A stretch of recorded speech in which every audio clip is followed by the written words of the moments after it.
अब तो लइका लइका जानत बा कि ड्रोन का होला, बाकी 2002 में उड़त रोशनी मतलब मौत। मुंह नोचवा रहे उ, आजो दिल कांप जाला। गर्मी के मौसम रहे, बाकी पंखा हिलावे में भी डर लगे अब मुंह नोचवा खुद पसीना पोंछे आई। लाठी टॉर्च लेके पूरा गांव रात भर पहरा देते रहे। ऐसा लागत रहे जैसे कौनो बहुत बड़ चोर डकैत आवे वाला होके। केहू बोले भूत तो केहू बोले बिजली वाला चील। हाँ जी, सब कितना डरे।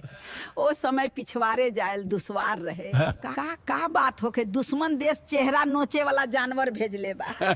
लइकन बच्चन के शाम के बाद घरे से बहरे ना निकले के मिले। केहू कहे कि बाल्टी में पानी रख दे, मुंह नोचवा डूब जाई। केहू बतावे जैसे दिखाए ओकरे ऊपर कमरा डाल के पानी में फेंक दा।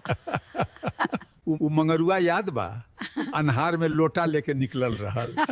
वही के सब मुंह नोचवा समझ के 2 लाठी दे देले रहल। आज देखा लाइट, कैमरा, इंटरनेट, अब भूत प्रेत के भी हिम्मत ना हुई। बाकी उ रात के डर, उ उड़त रोशनी सवाल बन के जिंदगी भर पीछा ना छोड़े वाला। वाह वाह।